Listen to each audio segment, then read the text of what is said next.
Akhilesh ji PDA एक ऐसा क्या कहते हैं शब्द बनाए हुए हैं कि जिस जहां पे रहते हैं वहीं भी चिपका देते हैं, फिट कर देते हैं। बहन मायावती जी भी वो भी लगातार 2007 वाले समीकरण को याद करना चाहती हैं। उनका कहना है कि 2007 में जैसे दलित और ब्राह्मणों का गठजोड़ हुआ था और बहन मायावती जो है वो विधानसभा पहुंची थी बतौर मुख्यमंत्री, इस बार भी वैसा ही कुछ जादू होगा और इस बार भी ब्राह्मण और दलित मिलकर बहन मायावती के राजनीतिक वनवास को खत्म कर उन्हें पुनः मुख्यमंत्री बनवाएंगे। मिले मुलायम कांसीराम हवा में उड़ गए जय श्री राम।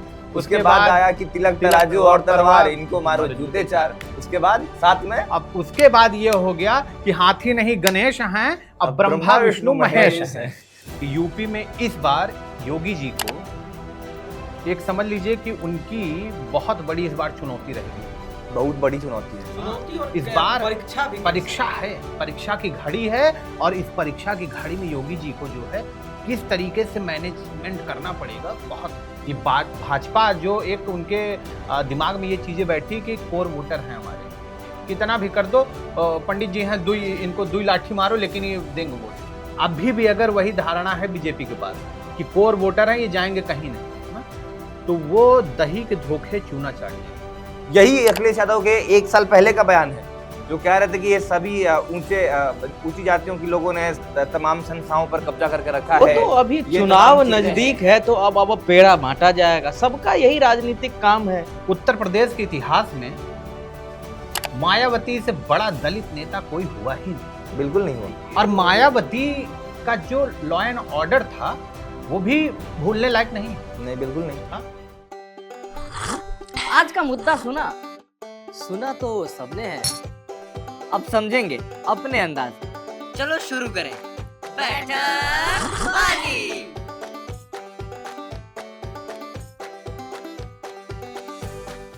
नमस्कार, बैठकबाजी के एक नए एपिसोड में आपका स्वागत है। मैं हूं आपके साथ प्रमोद तिवारी और मेरे साथ इस वक्त मौजूद हैं मेरे सहयोगी सौहार्द द्विवेदी जी और आदित्य गर्ग जी। बहुत दिनों बाद हम तीनों एक साथ बैठकबाजी के एपिसोड में आए हैं।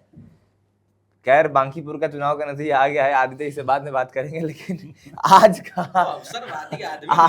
अरे रुकिए महाराज, भूमिका तो पहले बना लेने दीजिए, दर्शकों को बता तो देने दीजिए कि हम यहाँ पे मौजूद क्यों हैं। आज चर्चा बांकीपुर की नहीं होगी, किसी एक सीट की नहीं होगी, एक राज्य की होगी। एक ऐसा राज्य जो बड़ा महत्वपूर्ण होता है पॉलिटिकली, राजनीतिक रूप से किसी भी पार्टी, किसी भी सरकार के लिए बड़ा महत्वपूर्ण राज्य है, और वो है उत्तर प्रदेश का। 80 लोकसभा की सीटें हैं, 403 विधानसभा की सीटें हैं, और अक्सर कहा जाता है कि दिल्ली का रास्ता जो है वो यूपी से होकर ही गुजरता है। ऐसे में अगले साल विधानसभा के चुनाव होने हैं उत्तर प्रदेश में, और मामला अभी से ही गर्मा चुका है। और इस बार चुनाव की राजनीति के धुरी में जो है, अगर कोई है, अगर कोई समाज है, अगर कोई समुदाय है, तो वो है ब्राह्मण समुदाय। तमाम राजनीतिक पार्टियां जो हैं वो ब्राह्मणों को लुभाने पर तुली हुई हैं। इस वक्त माना यह जा रहा है कि अपर कास्ट वोट, जो सवर्णों का वोट है, वो भारतीय जनता पार्टी से नाराज चल रहा है। चाहे यूजीसी का मामला हो जाए, चाहे रिजर्वेशन को लेकर थोड़ी बहुत जो कोर वोटर हैं बीजेपी के, उसके मन में कुछ निराशाएं हैं, कुछ अपेक्षाएं हैं जो सरकार पूरी करते हुए नहीं दिख रही है, तो लोग समझ रहे हैं कि सवर्णों का वोट जो है वो छिटक सकता है। यूपी में सवर्णों में भी एक तरीके से लोग जो हैं वो डिवाइड की आस लगाए बैठे हैं। ऐसा माना जा रहा है कि ठाकुरवाद जो है बहुत बढ़ गया है उत्तर प्रदेश में, और ब्राह्मण जो है वो नाराज चल रहा है भारतीय जनता पार्टी से। ऐसे में ब्राह्मणों को लुभाने के लिए अखिलेश यादव जी ने कल तो अपने पीडीए का फुल फॉर्म ही चेंज कर दिया। उन्होंने कहा कि पीडीए में अलग अलग लोग नाम बताते हैं, मैं कहता हूं पीडीए में पीडी जो है वो पंडित का ही शॉर्ट फॉर्म है। तो वो भी अब ब्राह्मण सम्मेलन कर रहे हैं, प्रबुद्ध सम्मेलन कर रहे हैं। अयोध्या सीट से उन्होंने पवन पांडे को अभी से ही उम्मीदवार घोषित कर दिया है, और पवन पांडे भी खूब गरज रहे हैं अयोध्या में। इसके अलावा बहन मायावती जी भी वो भी लगातार 2007 वाले समीकरण को याद करना चाहती हैं। उनका कहना है कि 2007 में जैसे दलित और ब्राह्मणों का गठजोड़ हुआ था, और बहन मायावती जो है वो विधानसभा पहुंची थी बतौर मुख्यमंत्री, इस बार भी वैसा ही कुछ जादू होगा और इस बार भी ब्राह्मण और दलित मिलकर बहन मायावती के राजनीतिक वनवास को खत्म कर उन्हें पुनः मुख्यमंत्री बनवाएंगे। वहीं भाजपा अलग डैमेज कंट्रोल करने में लगी है। अभी तक वो समझ नहीं पा रही है कि इस पूरे सिचुएशन पे रिएक्ट कैसे करना है, तो इसी पर पूरी चर्चा होगी। उधर जयपुर में करणी सेना का भी विरोध प्रदर्शन था, वहां भी लाठियां चल गई। यूजीसी को लेकर सवर्ण समाज बिहार में भी नाराज है, बांकीपुर में उसका नतीजा हमने देख लिया। तो ये तमाम एक तरफ से चौतरफा चक्रव्यूह है जिसमें भाजपा इस वक्त फंसी हुई है कि उन्हें अपने दलित वोट बैंक को भी बचाना है, उन्हें अपने ओबीसी वोट बैंक को भी बचाना है, और उन्हें बिना नाराज किए उन्हें अपने सवर्ण वोट बैंक को भी बचाना है। तो अब उसमें कितना कामयाब हो पाएंगे नहीं हो पाएंगे ये तो समय बताएगा। फिलहाल सौहार्द जी, आप चूंकि यूपी से आते हैं और यूपी में ब्राह्मणों का बड़ा वर्चस्व रहा है, 403 में से 52 विधायक जो है वो ब्राह्मण है, तकरीबन हर 8वां विधायक जो है वो ब्राह्मण है, 9-10% आबादी है ब्राह्मणों की उत्तर प्रदेश में। क्या लगता है आपको, कैसे देखते हैं आप इस पूरे पहले सिचुएशन तो को? आपकी स्टार्टिंग जो आपने की अखिलेश जी का जो आपने जिक्र किया कि पीडीए, तो उसको आप पंडित समझ सकते हैं। अखिलेश जी पीडीए एक ऐसा क्या कहते हैं शब्द बनाए हुए हैं कि जिस जहां पे रहते हैं वहीं पे चिपका देते हैं, फिट कर देते हैं। ठीक है, सही बात है। अगर वो कभी पिछड़ा दलित वो कर देंगे, कभी पंडित जी कर देंगे, ठीक कभी है? पिछड़ा दलित अल्पसंख्यक कर देंगे, अल्पसंख्यक कर कभी देंगे। पिछड़ा दलित अगड़ा वो कर देंगे। मौके को देखते हुए वो उस 3 शब्द को सेट कर देते हैं। ये अखिलेश जी हैं। तो जैसे कि प्रबुद्ध सम्मेलन हो रहा है, ब्राह्मण महासम्मेलन हो रहा है, कृष्ण और सुदामा की मित्रता को याद किया जा रहा है।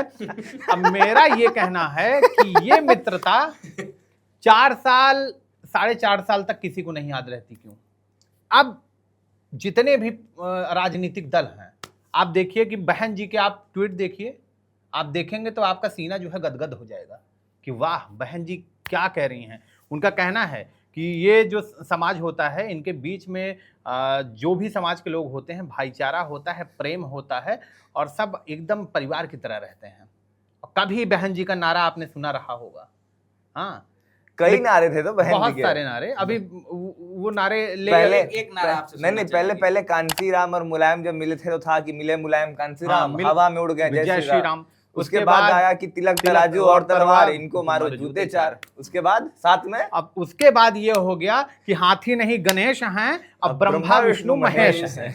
तो ये राजनीति होती है। और इसके बावजूद भी जो जनता है, जो लोग हैं, अगर आप अभी भी राजनीतिक चीजों को लेकर के आपस में लड़ लेते हैं, आपस में झगड़ लेते हैं, तो आप ये चीजें मत इग्नोर करिए। आप समझिए पहले कि ये राजनीतिक एजेंडा है, समीकरण है कि आपको कब वो रस मलाई खिला देंगे और उसके बाद आप जाएंगे तो आपको भाई साहब पहचाना भी नहीं जाएगा। आप ये समझ लीजिए। और ये हर चीज में होता है। अब ये किसी एक समाज को लेकर के नहीं है, चाहे वो ब्राह्मण समाज हो, उसके बाद वो हमारे दलित भाई हों, उसके बाद मुस्लिम समाज हो, सबको वोट किसका किस तरीके से लेना है। अभी यही जब प्रबुद्ध सम्मेलन हुआ है, अब इसके बाद आप देखिएगा पिछड़ा और दलित महासम्मेलन होगा, बिल्कुल। उसके बाद उनके सिर पे ताज रहेगा, उसके बाद ये क्या कहते हैं मुस्लिम क्या कहते हैं कम्युनिटी का उनका सम्मेलन होगा।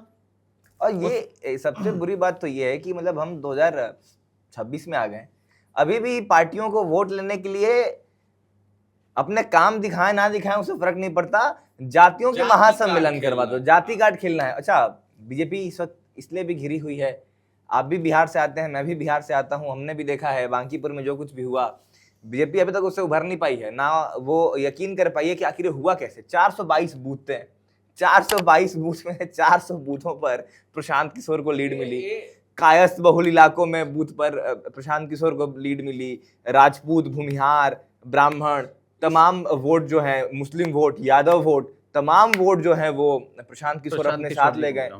देखिए इसका जो है ना बेबाकी से अगर किसी एक इंसान ने जवाब दिया है ना तो वो थे अनंत सिंह। अनंत सिंह से पूछा गया कि आप बांकीपुर हार गए तो अनंत सिंह ने कहा कि इनको बहुत घमंड हो गया था, ये कहते थे कि कुत्ता बिलाई को भी यहाँ से खड़ा कर देंगे, जीत जाएंगे। देखिए यही बात है। नहीं लेकिन खैर ये तो भ्रम कहा उन्होंने। हाँ। आनंद सिंह हाँ, आप देखिए, हाँ। उन्होंने ये भी कहा कि जब वोट लिया गया नीतीश कुमार के नाम पे, तो नाम किसी का लेता है, बैठा किसी को देता है, तो ये तो पब्लिक से अच्छा अनंत बाबा जो भी कहे लेकिन एक ही बात बोल देते हैं, लेकिन सटीकता बैठ नहीं। लेकिन एक बात मैं अपने दर्शकों के लिए भी स्पष्ट कर दूं, इसका कोई भी प्रमाण नहीं है कि भारतीय जनता पार्टी के किसी नेता ने कहा हो, खासकर रविशंकर प्रसाद जी का नाम ले जा रहा है कि उन्होंने कहा था कुत्ता बिल्ली भी लड़ा देंगे तो चुनाव जीत जाएगा, ऐसा उन्होंने कोई वक्तव्य नहीं वो दिया। कुछ चैनल वाले थे जिन्होंने ऐसे ही, और बाद में उन्होंने अपने ट्वीट और अपने वीडियो तमाम डिलीट भी कर दिए, तो हम उसमें खैर नहीं पड़ेंगे, उसमें हम नहीं घुसना लेकिन चाहते हैं। देखिए मुद्दे बहुत हैं। सवर्ण इस वक्त भारतीय जनता पार्टी से नाराज चल रहा है, चाहे बिहार में चल रहा हो, चाहे जयपुर में चल रहा हो। जयपुर में हमने देखा करणी सेना ने रैली निकाली थी यूजीसी के खिलाफ, यूजीसी के जो नए रेगुलेशंस आए उन्हें आप वापस लीजिए, उस पर लाठीचार्ज हो गई। हालांकि सिचुएशन लॉ एंड ऑर्डर की बन गई थी वहां पे। बिहार में भी आप देखेंगे तो बिहार सरकार ने एक फैसला ले लिया, अब उन्होंने कह दिया कि भूमिहार ब्राह्मण जो है सिर्फ भूमिहार लिखेंगे, भूमिहार ब्राह्मण नहीं लिख सकते हैं। भूमिहार ब्राह्मण कुछ नहीं होता, भूमिहार जाति होती है। ब्राह्मण अलग जाति है, भूमिहार अलग जाति है, और भूमिहार ब्राह्मण नहीं लिखेंगे। तो ऐसा करिए ना, भूमिहार को भी SC ST OBC में ही रख दीजिए। यही बात विशाल, यही यही उनके पार्टी के क्या कहते उन्हीं हैं, के भारतीय विधायक जनता ने पार्टी के बताया। तरारी के विधायक हैं विशाल प्रशांत, सुनील पांडे के बेटे। उन्होंने सदन में ही कह दिया कि मंत्री जी ने जवाब दिया है, तो उनसे हम कह देते हैं कि भाई भूमिहारों को जो है SC ST में ही शामिल कर दिए। फिर तो क्योंकि वो अपना इतिहास गिना रहे थे कि 1931 से लेके जब पहली बार सेंसस हुआ था ब्रिटिश जमाने में, उस समय भी भूमिहारों को भूमिहार ब्राह्मण लिखा गया था। तो ये तमाम है। और इस वक्त दिक्कत ये होगी ना कि देखिए, जब जब जातिवाद हावी होगा चुनाव में, तो भाजपा को नुकसान होगा, क्योंकि भाजपा इस वक्त चाहती है कि वो तमाम जातियों के बीच में अपनी एक गुडविल बनाए रखे, बिल्कुल अपना जो कोर वोट बैंक है उसको भी बचा के रखे, और बाकी जातियों में भी अपने वोट बैंक का एक्सपेंशन करे। तो इसके लिए बीजेपी अम्ब्रेला टर्म यूज करती है, राष्ट्रवाद, हिंदुत्व। लेकिन एक चीज और बता दूं आपको कि यूपी में इस बार योगी जी को एक समझ लीजिए कि उनकी बहुत बड़ी इस बार चुनौती रहेगी। उनको बहुत बड़ी चुनौती है, चुनौती और इस बार परीक्षा भी कह परीक्षा है, परीक्षा की घड़ी है। और इस परीक्षा की घड़ी में योगी जी को जो है किस तरीके से मैनेजमेंट करना पड़ेगा बहुत, क्योंकि उनको देखिए, उनको अपने पार्टी के भीतर घात से लड़ना है। कई स्तर पर जो कार्यकर्ता नाराज हैं या खिलाफ जा सकते हैं, उनको मैनेज करना है। उनको अखिलेश यादव के PDA कार्ड का तोड़ निकालना है। और उसके अलावा उनको अपने कोर वोट बैंक को भी बचा के रखना है। बहुत महत्वपूर्ण और वोट बैंक एक्सपैंड भी करना है। अपने तमाम घटक दलों को भी संभाल कर रखना है, क्योंकि निषाद पार्टी के जो चीफ हैं संजय निषाद साहब, उनका हो जाए, चाहे OP राजभर को देख लीजिए, ये लोग बस नाम के अपने समाज के नेता हैं। इनके कहने पर इनका समाज वोट डालता नहीं है। हमने लोकसभा चुनाव में भी देख लिया, लोकसभा चुनाव में भी ये तमाम ऐसी जातियां ये अपनी सीटें निकाल लें, अपने बेटे की निकाल लेते बस हैं। ये जाति अपने समाज का नाम ले लेकर अपने अपने परिवारों की ये पार्टियां हो गई हैं। राजभर जी बन जाएंगे, मंत्री विधायक बन जाएंगे, उनके बेटे बन जाएंगे। वही हाल है निषाद पार्टी का भी। अच्छा कि इस बार हमने उत्तर प्रदेश में देखा, जो कुर्मी वोट है, जो कुशवाहा वोट है, वो भी अपना दल के साथ नहीं गया, अनुप्रिया पटेल के साथ नहीं गया। इन तमाम वोट बैंक में अखिलेश यादव ने सेंधमारी की थी, और तभी 42 विधायक लेकर वो इस वक्त 37 विधायकों के साथ तीसरी सबसे बड़ी पार्टी है इस देश में। बिल्कुल। और आपको एक चीज और बता दूं कि इस बार बहुत टफ है मामला। आप क्या समझ रहे हैं? जिस तरीके से अखिलेश यादव लगे हुए हैं, इसका असर आपको देखने को भी मिलेगा, क्योंकि आप UGC ले लीजिए और तमाम ऐसे जो प्रकरण हो गए हैं, उसके कारण कहीं ना कहीं ये वोट जो है छिटक सकता है। ये बात भाजपा जो एक उनके दिमाग में ये चीजें बैठी कि कोर वोटर हैं हमारे, कितना भी कर दो, पंडित जी हैं, इनको दुई लाठी मारो लेकिन ये देंगे वोट। ऊपर से मोहन यादव के भी बयानों ने खलबली मचा दी। अच्छा, आप लोगों को ऐसा नहीं लगता है कि जिस तरीके से बांकीपुर देख लीजिए, यहाँ पर भी जिस तरीके से दिक्कत हुई भाजपा को, और तमाम अभी आरक्षण के भी मुद्दे चल रहे हैं, तो आपको नहीं लगता है कि जिस तरीके से बीजेपी है, चुनाव जीतने में माहिर है, तो रीथिंक नहीं करेगी इन सब चीज़ों पर? बिल्कुल रीथिंक करेगी, लेकिन उनको ये देखिए, पहली बात तो बांकीपुर चुनाव होने तक ना बीजेपी के आला कमान जो है, या बीजेपी का नेतृत्व जो है, बीजेपी के नेता जो है, वो इस बात से ही अनजान थे कि सवर्णों के बीच में, उनके कोर वोट बैंक के बीच में लेकर गजब की असंतुष्टि है। मैं कई लोगों को अपने गांव में जानता हूं जो कोर वोटर माने जाते हैं भारतीय जनता पार्टी के, वो UGC के मुद्दे पर या वो आरक्षण के मुद्दे पर बीजेपी के खिलाफ है। उनको ऐसा लगता है कि बीजेपी जो है वो एकदम अम्बेडकरवादी पार्टी बन चुकी है। उनको लगता है कि ये भी जो है अब कांग्रेस की राह पर चल रहे हैं। आपको बता दें, जो आज भाजपा का कोर वोट है, यही कोर वोटर 80-90 तक कांग्रेस का हुआ करता था। बिल्कुल। बाद में जब कांग्रेस ने भी अपनी थोड़ी विचारधारा बदली, वो थोड़ा सा उन्होंने अपनी राह चेंज की, और तब बीजेपी अपना हिंदुत्व का कार्ड लेकर आई, तो इस हिंदुत्व के अम्ब्रेला के अंडर ये सारी कोर जो जातियां हैं, जो कोर वोट बैंक है भारतीय जनता पार्टी का, वो इनके साथ आ गया। लेकिन अभी भी अगर वही धारणा है बीजेपी के पास कि कोर वोटर हैं, ये जाएंगे कहीं नहीं ना, तो वो दही के धोखे चूना चाट जाएगी। सही। आपको ये भी बता दूं। क्या चाट जाएगी? दही के धोखे चूना चाट जाएगी। बिल्कुल। और नाराजगी है, बहुत अच्छा। आप 2024 लोकसभा का चुनाव में आपको बताता हूँ, पूर्वांचल में मैं कुछ बिहार की सीटें पकड़ता हूं और मैं फिर यूपी के कुछ सीटों तक आता हूं। आप देखिएगा यहाँ से भाजपा पूरी साफ हो गई थी। पूरा शाहाबाद का इलाका बिहार का किसके पास था? बक्सर के लोकसभा सांसद भारतीय जनता पार्टी के, आरा के लोकसभा सांसद भारतीय जनता पार्टी के, काराकाट के लोकसभा सांसद जो थे वो एनडीए के थे। तमाम सीटों पर साफ हो गई भाजपा। क्यों? यही जातियों का बिखरा हुआ। कुशवाहा वोट नहीं आया, कहीं राजपूत का वोट नहीं आया। बक्सर में चूंकि बलिया से सनातन पांडे को खड़ा कर दिया समाजवादी पार्टी ने और उनके सामने नीरज शेखर थे, तो वहां पे राजपूत बनाम ब्राह्मण हो गया। तो वहां पे राजपूत बनाम ब्राह्मण हो गया, तो बक्सर में राजपूत बनाम ब्राह्मण हो गया। सुधाकर सिंह जीत गए बक्सर से। तो ये तमाम ये देखते गाजीपुर हार गई भाजपा, बलिया हार गई भाजपा, उसके बाद प्रयागराज हार गई भाजपा।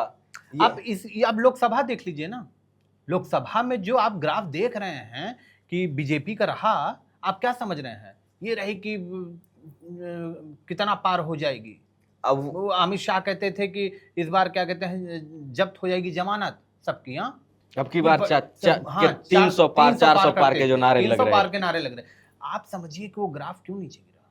कहीं ना कहीं नाराजगी रही और उसका असर देखने को मिला है। और ये तो अंततः मैनेजमेंट हो गया है। जो बड़े नेता रहे सवर्ण समाज के, क्षत्रिय समाज के, ब्राह्मण समाज के, उनको मैनेज किया गया, तब जाकर के किसी तरीके से जो है परात में पानी रह पाया। और कई जगहों पे तो विद्रोह हो चुका है। कोई एक मकवाना जी हैं, वो क्षत्रिय सभा को लीड कर रहे हैं, मैंने सुना।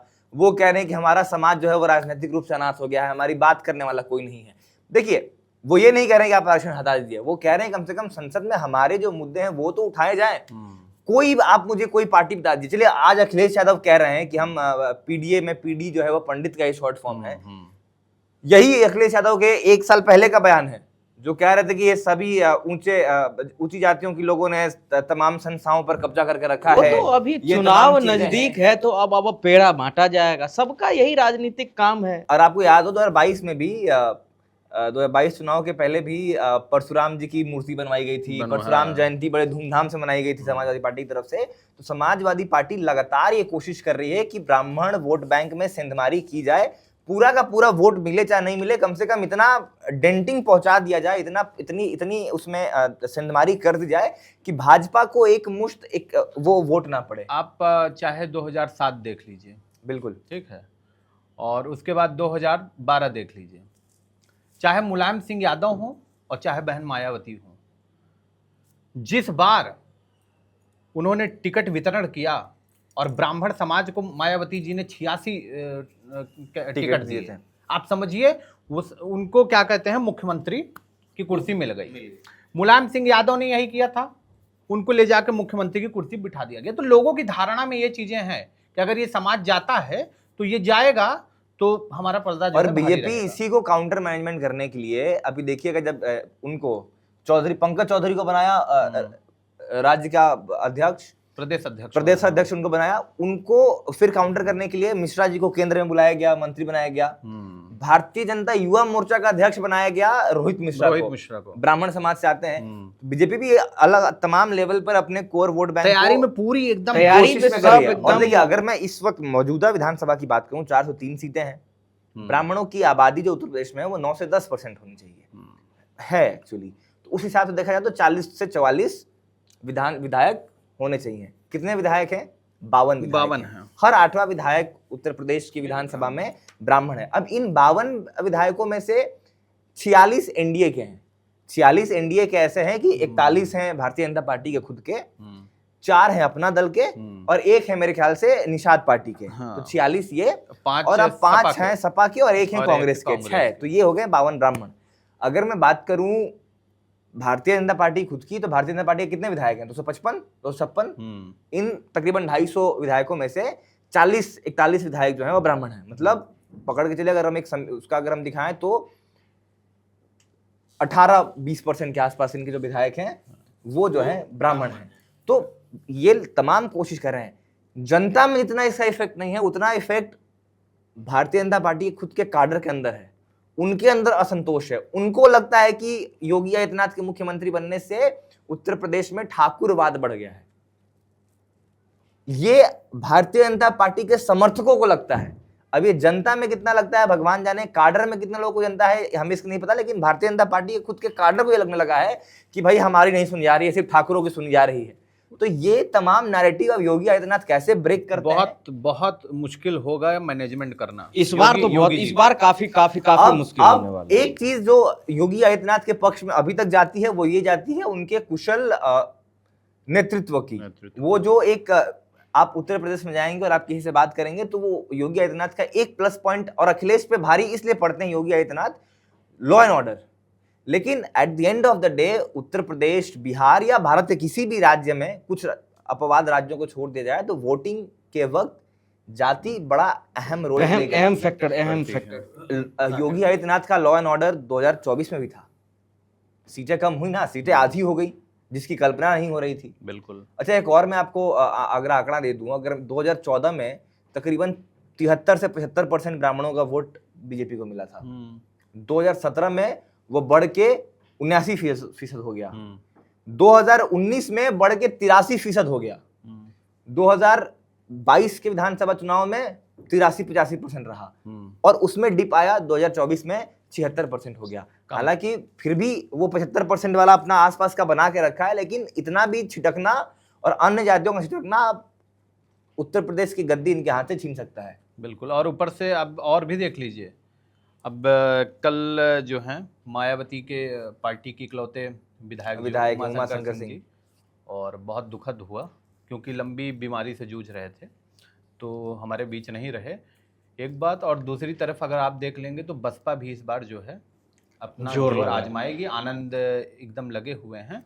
और उसके बाद चंद्रशेखर रावण ने भी ऐलान किया है कि वो पूरी विधानसभा सीटों पे अपने प्रत्याशी उतारेंगे और अकेले ही चुनाव लड़ेंगे। उधर ओवैसी लगातार डोरे डाल रहे हैं कि देख लो भैया, अभी हम आपको गठबंधन का ऑफर दे रहे हैं, ले लो, बाद में ये मत कहना कि मैंने आके मुस्लिम वोट काट दिया और मैं भाजपा का। वो एग्जाम्पल बिहार वाला भी देंगे।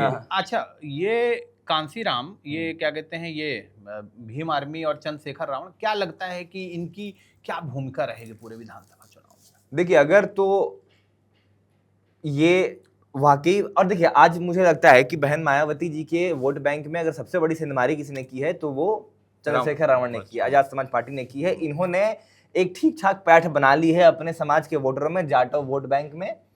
तो मुझे लगता है कि अगर ये चुनाव लड़ेंगी तो मायावती, अब इनके फैक्टर को कैसे न्यूट्रलाइज करती हैं वो मायावती जाने, लेकिन ये नुकसान तो पहुंचाएंगे कई सीटों पर जहां जाटव समाज मायावती के एब्सेंस में भारतीय जनता पार्टी को वोट देने लगा था। उनके भतीजे जो हैं बहन जी के और मायावती जी के, क्या आनंद, जब उनसे अगर पूछा जाता है, मीडिया पूछती है, तो वो कहते हैं कौन चंद्रशेखर, मैं नहीं जानता किसी चंद्रशेखर। क्या लगता है क्या इन लोगों के बीच में है? यही वर्चस्व लड़ाई है, कौन बड़ा कौन बड़ा। मायावती सबसे बड़ी नेता है। एक बात बता दूं कि अगर मैं आपको बता दूं, उत्तर प्रदेश के इतिहास में मायावती से बड़ा दलित नेता कोई हुआ ही नहीं, बिल्कुल नहीं हुआ। और मायावती का जो लॉ एंड ऑर्डर था वो भी भूलने लायक नहीं है। नहीं, बिल्कुल नहीं। हाँ? कई बड़े बड़े माफियाओं को पहली बार जेल में डालने वाली मायावती खुद थी। निस्तो नाबूद कर दिया उन्होंने बहुत लोगों को, और उसके बाद ये भी नहीं रहा कि कोई एक पक्षीय मामला रहा, सबको लेकर के चलना है। ये भी आपकी हैसियत नहीं है कि आप जाकर के सवर्ण समाज के खिलाफ फर्जी में SC ST का वो करवा दीजिए या कोई मामला करवा दीजिए। ये बहन जी का ये कारनामा था, ये काम थी, और वही चीज आप बीजेपी की गवर्नमेंट में देखोगे तो और उसको कड़ा कर दिया गया प्रावधान को। लेकिन बहन जी का जो हिसाब था वो बहुत अलग था, अनोखा था, बहुत सीखने लायक। और यही उनके हार का कारण भी बना। उनके खुद के वोट बैंक को ये लगने लगा, कह रहे ये तो सवर्णों की पार्टी बनते जा रही है, ये ब्राह्मणों की पार्टी बनते जा रही है, और जिसकी वजह से 2012 में उनको। तो चंद्रशेखर रावण नहीं बन रहे हैं क्या? नहीं बन रहे हैं। आप देखिए, आप उनके मैं बता रहा हूं, स्टेटमेंट तो छोड़ दीजिए। अब उनकी बयानबाजी देख लीजिए, और उसके बाद अब उनके पार्टी में अभी एक क्षत्रिय समाज के हैं, वो उनको ज्वाइन उन्होंने करवाया। वो तो देखिए तमाम पार्टियां अभी। और सुनिए, अब सुन लीजिए, क्या लगता है अगर वो पूरे विधानसभाओं पे चुनाव लड़ना चाहता है, कोई भी व्यक्ति हो, मैं कह देता हूं किसी भी समाज का हो, अपने एक समाज को लेकर के आप चुनाव जीत जाएंगे? नहीं, बिल्कुल भी नहीं, ये तो हो ही नहीं सकता। ये हो पाएगा? हाँ, लेकिन ये कर सकते हैं आप, अगर आपका मोटिव ये है कि हम वोट काट दें, ये जो समीकरण दूसरे के पक्ष में जा रहा है उसको देखिए। जब भी वोट कटवा बनिए आप वोट कटवा बन जाइए, लेकिन अगर आप सोचिए कि हम सत्ता में आए, हम सरकार बनाए, तो ये तो इम्पॉसिबल है। अब आप तब तो फिर चंद्रशेखर रावण दलितों के नेता नहीं रह जाएंगे। हैं? तो वो भी स्वर्णों की तरफ आएंगे। आएंगे, आना पड़ेगा। राजनीति है, मलाई सबको खानी है तो करना पड़ेगा। तो ये मामला फंस जाएगा। जैसे बहन जी को अभी कह दिया गया कि बहन जी सवर्णों के हित की बात करने लगी, बहन जी सवर्णों के हित में जाती हैं, तब तो बड़ा पेचीदा हो जाएगा। अच्छा, अब एक बात मैं आप लोगों से कहना चाहूंगा। हमने बात शुरू की थी अखिलेश यादव से, वो जो ब्राह्मण सम्मेलन, प्रबुद्ध सम्मेलन, महासम्मेलन कर रहे थे। पवन पांडे, जिनको अयोध्या का उम्मीदवार बनाया गया है, उन्होंने कहा कि अरे ब्राह्मणों की इतनी भी हैसियत नहीं है भाजपा की सरकार में, जो एक होम गार्ड से फोन करवा ले। उन्होंने ब्रजेश पाठक पर निशाना साधा कि डिप्टी चीफ मिनिस्टर बना के रखा है ब्रजेश पाठक को, इनकी इतनी हैसियत नहीं है कि होम गार्ड को बात कह सकें। वो होम गार्ड तक उनकी बात नहीं सुनता।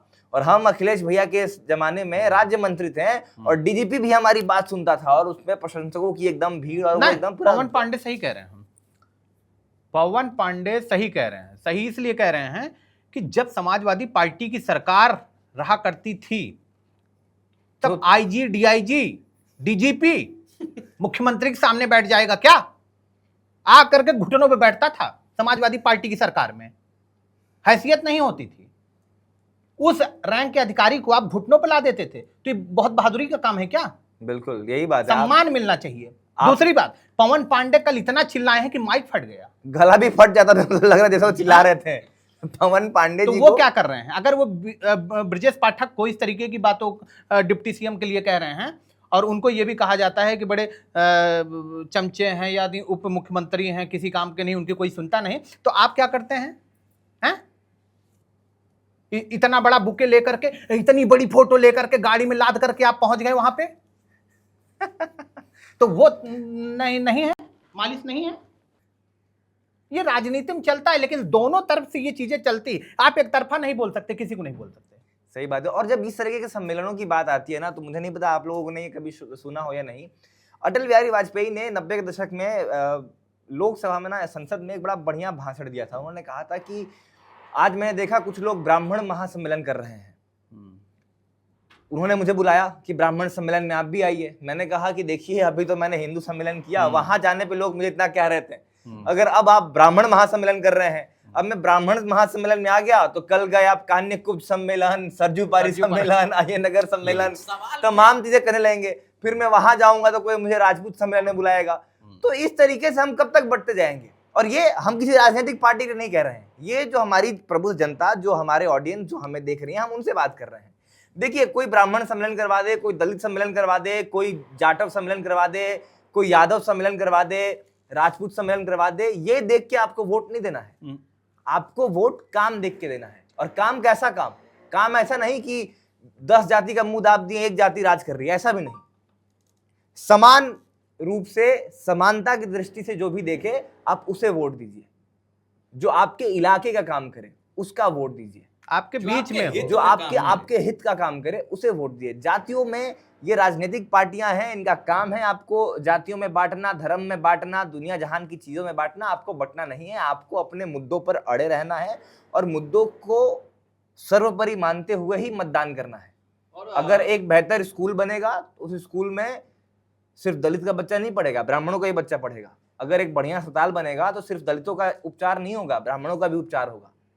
वर्चस्व की लड़ाई नहीं होनी चाहिए, समानता की लड़ाई होनी चाहिए, और समानता हमेशा बनी रहनी चाहिए। और आज नहीं, चुनाव कितनी बार इस भारत देश में हुआ, आज से नहीं हो रहा है चुनाव, लेकिन हर बार हम जातियों में बंटते हैं। हर छोटा से छोटा इलेक्शन, कहीं भी आप बड़े से बड़े इलेक्शन चुनाव में जाएंगे, जातियों में बंटना आप बंद करिए। चाहे वो ब्राह्मण समाज का हो, चाहे वो कैस्ट समाज का हो, चाहे फिर वो दलित समाज का हो। अगर वो आपके हित के लिए, आपके बच्चे के लिए, स्कूल के लिए, रोड के लिए, जो आपको जरूरत की रोजमर्रा की चीजें हैं, अगर उसके लिए काम करता है, तो चाहे वो किसी भी समाज का हो, उन्हीं को वोट करिए। बिल्कुल, यही होता है। मैं आपको बता दूं, कई ऐसे किस्से मैंने देखे, कई ऐसा हिसाब देखा कि आपके बीच का जो है, वाकई आप जिससे जुड़े हुए हैं, जो काम करने वाला है, आपको उसको समाज को देख करके नहीं कि हमारे समाज के हैं तो हम इनको वोट देंगे, नहीं आते। ना भैया आते हैं, ना मौसा आते हैं, ना फूफा आते हैं, कोई नहीं आता है। अगर आपके बीच का है, आपके साथ का है, तो वही आपके बुरे वक्त पे खड़ा रहेगा। मैंने देखा कि बसपा सरकार थी और हमारे यहाँ नंद गोपाल गुप्ता नंदी मंत्री रहे। बहन जी ने बहुत बड़ा उपकार किया।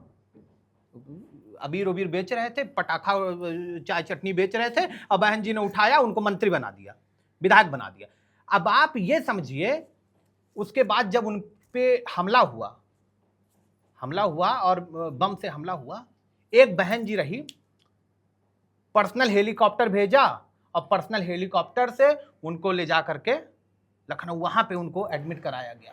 अब पूरे इलाज की पूरी सारी व्यवस्थाएं। तो अब ये कह दीजिए कि वो तो सवर्ण समाज से आते हैं, वो दलित समाज से आती हैं, लेकिन ऐसा नहीं है। आप अगर ये धारणाएं निकाल देते हैं तो वो चीजें होती हैं। बिल्कुल, तो और यही- राजनीति में ये चीजें आपको इग्नोर करना पड़ेगा। और यही होना भी चाहिए। खैर बात बहुत लंबी होगी अगर हम इस पर बात करेंगे, बात का अंत नहीं होगा। और बस अब कुछ महीनों में ही उत्तर प्रदेश का भी चुनावी बिगुल फूकने वाला है और बजने आपको वाला है। तमाम तरीके के लॉलीपॉप दिए जाएंगे, चाहे वो आप दलित हो, चाहे वो आप स्वर्ण समाज से हो, चाहे आप ब्राह्मण हो। उस लॉलीपॉप को इग्नोर कीजिएगा और इस बात को ध्यान में रखिएगा कि कौन काम करता और उन तमाम लॉलीपॉप्स के अपडेट हम आप तक लाते रहेंगे, ताकि आप भी जानते रहिए कि कौन कितना लॉलीपॉप आपको दे रहा है। बाकी अपने विवेक से अपने मताधिकार का प्रयोग करें और अपने अपने मुद्दों के हिसाब से अपना अपना मतदान करें। फिलहाल बैठकबाजी के इस एपिसोड में सिर्फ इतना ही। आप कमेंट सेक्शन में अपना रिव्यू जरूर दीजिएगा। आपकी क्या नाराजगी है सरकार से, किस पार्टी से क्या नाराजगी है, वो भी हमें कमेंट सेक्शन में जरूर बताइएगा। और आप अखिलेश यादव के इस नए पीडीए में पीडी का फुल फॉर्म को कैसे देखते हैं, वो भी हमें जरूर बताइएगा। अगले एपिसोड में हम मिलेंगे तो फिर कुछ रोमांचक बातचीत होगी। फिलहाल इस एपिसोड में सिर्फ इतना ही। देश और दुनिया की तमाम बड़ी खबरों के लिए देखते रहिए एज न्यूज।